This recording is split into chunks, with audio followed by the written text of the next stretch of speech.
2026 आ रहा है, पर एक सवाल है जो मैं तुमसे पूछना चाहता हूँ। तुम 2026 में एंट्री लोगे या फिर से रिपीट करोगे 2025 को? क्योंकि कैलेंडर बदलने से जिंदगी नहीं बदलती है। जिंदगी तब बदलती है जब तुम्हारी डेली हैबिट्स बदलती है। आज मैं तुम्हें 7 ऐसी हैबिट्स बताऊंगा जो अगर 2026 से पहले नहीं सीखी तो अगला साल भी सिर्फ एक और सर्वाइवल मोड होगा। जैसे कि अभी तुम अपने लाइफ को देख करके रिग्रेट कर रहे हो कि कैसे तुमने 2025 को बर्बाद कर दिया, तो मैं बस यही चाहता हूँ कि 2026 के एंड में तुम रिग्रेट ना करो। मोस्ट लोग अपनी लाइफ में फेलियर नहीं होते हैं, वो खुद से झूठ बोलते रहते हैं। मैं ट्राई कर रहा हूँ, अभी टाइम नहीं है, सिस्टम ही खराब है। देखो, सच्चाई ये है कि तुम वो नहीं जो तुम बोलते हो, तुम वो हो जो तुम रिपीट करते हो। और ये बात तुम भी जानते हो कि एक्चुअली में तुम्हारे अंदर कमी कहाँ है, कौन सी गलतियां तुम सभी से छिपा करके कर रहे हो। तुम सिर्फ इस चीज को जानते हो, ना ही तुम्हारे पेरेंट्स जानते हैं, ना ही तुम्हारे बेस्ट फ्रेंड जानते हैं, और ना ही तुम्हारी गर्लफ्रेंड जानती है तुम्हारी रियलिटी। तुम खुद को अच्छे से समझते हो। इसीलिए मैं तुम्हें एक भाई होने के नाते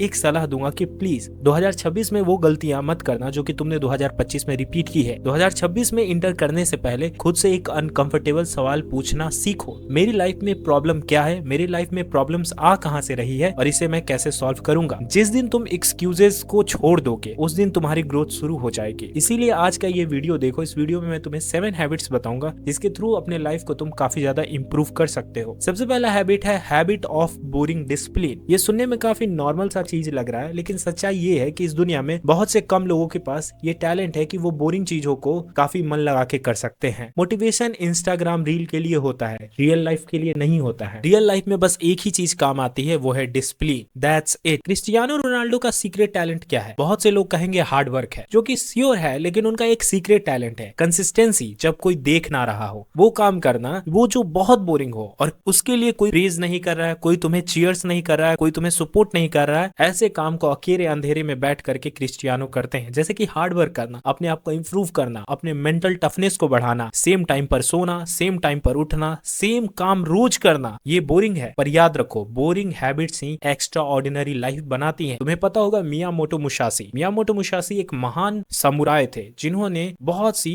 बैटल्स लड़ी जापान के अंदर, और वो एक ऐसे इंसान थे जिनका वो भी एक रूल को फॉलो करते थे, हैबिट्स ऑफ बोरिंग डिसिप्लिन। उनका कहना था जो इंसान बोरिंग काम करने में बहुत ज्यादा सक्षम है, जो अपने पेशेंस से अपने आर्ट एंड स्किल को इंप्रूव करता है, वो कभी भी जिंदगी में हार नहीं सकता है। उसे दुनिया की रियलिटी पता है कि ये दुनिया बोरिंग चीजों से चलती है। दुनिया में तुम जितने भी महान लोगों को देखते हो उनके अंदर बस एक ही चीज कॉमन पाई जाती है, वो ये है हैबिट ऑफ बोरिंग डिसिप्लिन। इसलिए मैं चाहता हूं कि 2026 में इंटर करने से पहले इस चीज को तुम करना सीख लो, इस बोरिंग डिसिप्लिन को अपनाओ, और जो भी तुम काम कर रहे हो उसे पूरे मन से करना शुरू कर दो। अब हम बात करते हैं सेकंड हैबिट की। देखो, ये जो सेकंड हैबिट है इसने मेरे पर्सनल लाइफ को काफी ज्यादा इन्फ्लुएंस किया है, काफी ज्यादा चेंज किया है। ये जो दूसरा हैबिट है ये है start reading history, science and philosophy. देखो, एक चीज मैं तुम्हें क्लैरिफाई करता हूँ। मैं जब क्लास 6-7 में था तब से मेरे पेरेंट्स काम किया करते थे। ओके, स्कूल से आने के बाद मेरे पास ज्यादा कुछ करने को होता नहीं था, तो मैं क्या करता था कि किताबों को पढ़ता था, हिस्ट्री, साइंस एंड फिलोसफी को। बेसिकली ऐसा नहीं है कि स्कूल वाली किताबें नहीं, मैं ऐसे ही फिलोसफी के कुछ बुक्स मेरे पास थे उसे मैं पढ़ता था, या हिस्ट्री के कुछ बुक्स थे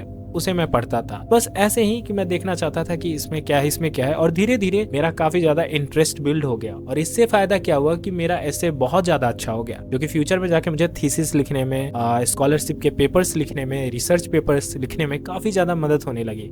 तो मैं तुम्हें बोलूंगा कि अपने लाइफ में हिस्ट्री, साइंस एंड फिलोसफी 2026 में पढ़ना शुरू करो। ये एक ऐसी चीज है कि तुम्हें फ्यूचर में काफी ज्यादा मदद करेगी। तुम्हारी कम्युनिकेशन स्किल अच्छी होगी और तुम्हारी कॉग्निटिव एबिलिटी बहुत ज्यादा बढ़िया हो जाएगी रीडिंग करने से। तो 2026 में खुद को सिखाओ पढ़ना। पढ़ना एक बहुत बोरिंग हैबिट है, कई लोगों को नहीं पसंद होगी, लेकिन तुम समझो, अगर तुम्हें फ्यूचर में एक अच्छा और पावरफुल इंसान बनना है, डोमिनेटिव इंसान बनना है, इंटेलेक्चुअली शार्प इंसान बनना है, तो तुम्हें पढ़ना होगा। हिस्ट्री पढ़ो, साइंस पढ़ो, फिलोसफी पढ़ो, दुनिया कैसे काम करती है ये भी पढ़ो, सोशल साइंस पढ़ो। इतने सारे ब्यूटीफुल राइटर्स हैं, उनमें से किसी एक इंसान का भी किताब उठाओ और उसे पढ़ने लगो। इससे क्या होगा कि तुम्हें बहुत ज्यादा क्लैरिटी मिलेगी, तुम्हें मेंटल मॉडल्स मिलेंगे, मतलब कि तुम्हें आगे जाने के बहुत से रास्ते मिलेंगे। तीसरा हैबिट है habit of controlling your inputs.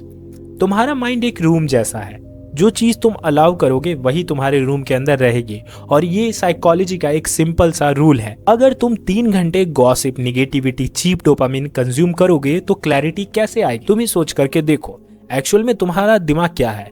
Data को स्टोर करता है, डेटा को प्रोसेस करता है और तुम्हारे 5 सेंस ऑर्गन के थ्रू उन्हें एक्सप्रेस करता है। That's it. ये ब्रेन का काम है एक सिंपल स्तर पर अगर हम समझे तो। लेकिन अगर तुम उसमें निगेटिव इनपुट्स फीड करोगे तो ऑफ कोर्स तुम्हारा आउटपुट भी निगेटिव होगा। तो ऐसा करो कि तुम जितने भी गॉसिप, निगेटिविटी, चीप डोपामिन, उनसे बचने की कोशिश करो और अपने दिमाग के इनपुट को कंट्रोल करो। 2026 से पहले ये हैबिट बनाओ, हर चीज जो तुम देखते हो, सुनते हो, उससे क्वेश्चन करो। हमारा 4th हैबिट है train your body every single day. और ये एक one of the most important habit है जो कि हर एक साल तुम्हें रखना है, सिर्फ 2026 में ही नहीं। और तुमसे मैं एक बात पूछना चाहूंगा कि अगर तुम्हारा 2025 खराब गया है तो उसमें जरूर एक कॉमन सा पैटर्न ये होगा कि तुम अपनी बॉडी को ट्रेन नहीं करते थे, तुम अपनी बॉडी का ध्यान नहीं रखते थे। अब देखो, बॉडी को ट्रेन करने का मतलब क्या होता है। बॉडी के भी कई सारे लेयर्स है, जैसे कि हमारा एक फिजिकल फॉर्म, हमारा एक स्पिरिचुअल फॉर्म, हमारा एक साइकोलॉजिकल फॉर्म है। तो हमें अपने बॉडी के हर एक फॉर्म का ध्यान रखना होता है। मैं तुमसे एक बात बोलना चाहता हूँ, लाइफ में तुम कभी ना कभी तो सुबह उठे ही होगे, रनिंग के लिए गए होगे, वॉकिंग के लिए गए होगे। उस दिन का पूरा दिन तुम्हें डिफरेंट फील होगा, एक अलग ही एनर्जी तुम्हें मिलेगी। तुम्हारे बॉडी के जितने भी मसल्स हैं, तुम्हारे ब्रेन के जितने भी सेल हैं, न्यूरॉन्स हैं, वो सारे एक्टिवेट हो जाते हैं अगर तुम अपने बॉडी को ट्रेन करोगे तो। और तुम्हारा ये जो वर्जन 2026 में तैयार होगा, इसे कोई भी बीट नहीं कर पाएगा, क्योंकि तुम अब मेंटली स्ट्रांग होगे, फिजिकली स्ट्रांग होगे और साइकोलॉजिकली स्ट्रांग होगे। 5th हैबिट है बी मैच्योर। और इस हैबिट से तुम्हें बहुत कुछ लाइफ में सीखने को मिलेगा। सबसे पहले मैं तुम्हें एक अपनी पर्सनल लाइफ स्टोरी शेयर करना चाहता हूँ। देखो, मैं जब अपने लाइफ में आगे बढ़ रहा था, मैं काफ़ी सारी चीज़ों को पढ़ रहा था, काफ़ी सारी चीज़ों से सीख रहा था, अच्छे अच्छे सेल्फ ग्रोथ के चैनल्स को सब्सक्राइब किया था, अच्छे बुक्स पढ़ रहा था। लेकिन मैं एक चीज़ बोलूँगा, मैं मैच्योर नहीं था। देखो, इंटेलिजेंट होना अलग चीज है, स्कॉलर होना अलग चीज है, स्कूल में अच्छे मार्क्स लाना अलग चीज है, किसी जॉब को क्रैक कर लेना अलग चीज है। लेकिन मैच्योर होना टोटली डिफरेंट चीज है। इंटेलिजेंस और विजडम में फर्क होता है। जो विजडमफुल इंसान होता है वो मैच्योर होता है। और मैं चाहता हूँ 2026 में तुम मैच्योर हो, इतना मैच्योर हो कि तुम अपने पेरेंट्स के फीलिंग को समझ पाओ। अगर पेरेंट्स तुम पर गुस्सा होते हैं तो उनके रीजनिंग को समझ पाओ कि आखिर में इनके लाइफ में काफ़ी सारी चीज़ें इन्हें नहीं मिली, इनके अंदर बहुत सारा ट्रॉमा है। इतना मैच्योर हो कि कहीं भी पब्लिक स्पीकिंग करने से डरो मत। ऐसा मत सोचो कि कोई मुझे जज करेगा। अभी तक पीछे तुमने लाइफ में इतनी सारी गलती की, 2025, 2024, 2023 तुमने बर्बाद की। उन सभी चीजों में बस एक पैटर्न था कि तुम अपना ध्यान नहीं रखते थे, तुम टाइम पर सोते नहीं थे और तुम दिन भर फोन चलाते थे। ये सब इमेच्योर इंसान की पहचान है। बस तुम्हें मैच्योर होना है, चीजों को समझना है कि अब तुम बड़े हो रहे हो, तुम्हें हर जगह सोशल प्रेजेंस बनानी है, तुम्हें नेगोशिएशन करना है, तुम्हें पब्लिक स्पीकिंग करना है, तुम्हें प्रोडक्टिव होना है। एज अ मैन तुम्हें अपना ध्यान रखना है। तो हमारा जो 6th हैबिट है वो है मेक अ डिजिटल ब्रांड। ये काफी यूनिक सी हैबिट के बारे में मैं बात कर रहा हूँ कि मैं तुम्हें बोल रहा हूँ कि एक डिजिटल ब्रांड बनाओ। तो मैं ये क्यों बोल रहा हूँ, मैंने इसके बारे में हर तरफ से सोचा है और मेरे पास कुछ पर्सनल एक्सपीरियंस है। देखो, अगर तुम कुछ भी कर रहे हो, तुम्हें अगर इकोनॉमिक्स पढ़ने का शौक है, तुम्हें सेल्फ हेल्प वीडियोस बनाने के शौक है, तुम्हें डिसिप्लिन के बारे में जानने का शौक है, तुम बहुत फिजिकल एक्टिविटी करते हो, जो भी तुम कुछ कर सकते हो उसके अराउंड तुम अपना एक डिजिटल ब्रांड बनाओ। क्योंकि देखो, अगर तुम फ्यूचर में जो भी कुछ पढ़ाई करके कहीं काम करने जाते हो, कहीं इंटर्न ही बन करके इंटर्नशिप करने जाते हो, तो मैं बताऊंगा इंडिया का सिनेरियो ऐसा है कि बहुत कम ऑफिस में क्रिएटिविटी को सपोर्ट किया जाता है। कोई भी क्रिएटिविटी को इंडिया में सपोर्ट नहीं करता है। अगर तुम अपने आप को क्रिएटिव बनाना चाहते हो तो उसका एक जरिया है यूट्यूब, सोशल मीडिया या इंस्टाग्राम। अगर तुम इंस्टाग्राम पे एक पेज बनाते हो और अपने राइटिंग्स को शो करते हो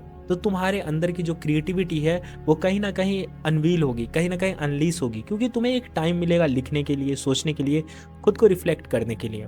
और ये मैं एक एडवाइस काफी ज्यादा दिल से दे रहा हूँ। इंडिया के अंदर ऐसा सीन है कि अगर तुम्हें कुछ भी पसंद है और तुम वो काम करने के लिए प्रोफेशनल जोन में जाते हो, जैसे कि तुम्हें ग्राफिक डिजाइनिंग बहुत पसंद है और तुम्हें लगता है कि तुम कोई इंडिया में कंपनी ज्वाइन करोगे तो तुम्हें काफी ज्यादा क्रिएटिविटी, फ्रीडम मिलेगी, पर ऐसा नहीं है।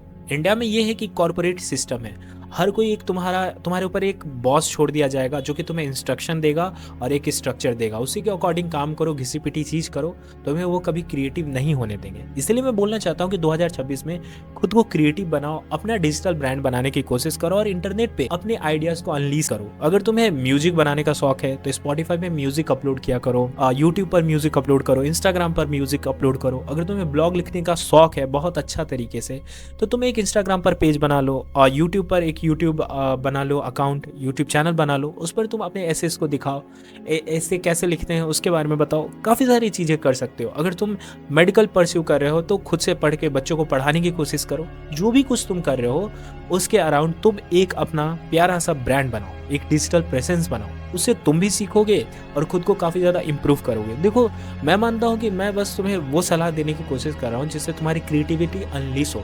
फ्यूचर में तुम अपने काम को लेकर के गर्व महसूस कर पाओ कि मैं कुछ ऐसा कर रहा हूँ जिससे मुझे खुशी मिल रही है।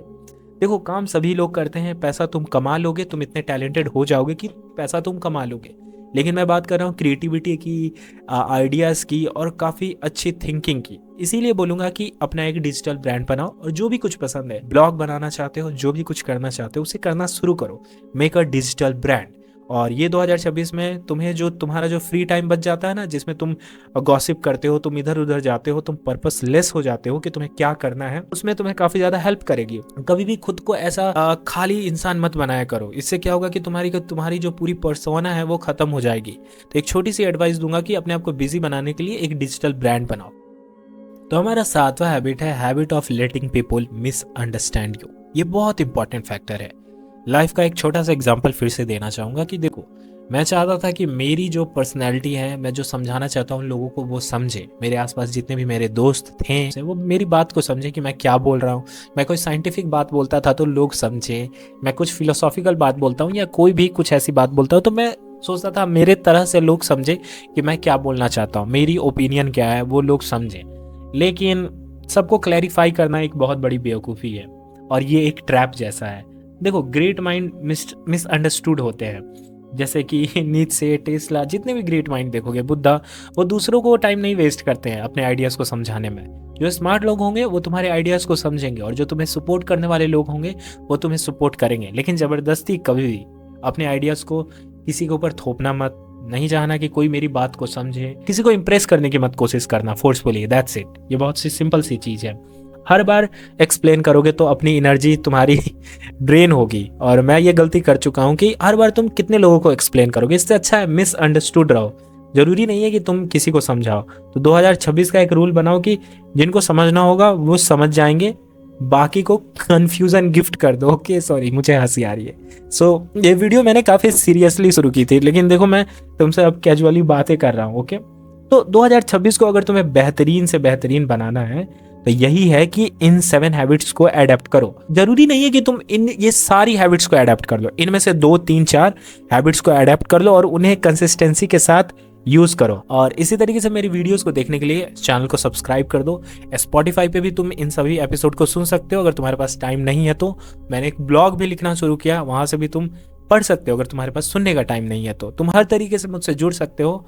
Of course, thank you so much guys for watching this video. और तुम्हारा समय बहुत कीमती है, इसीलिए थैंक यू सो मच।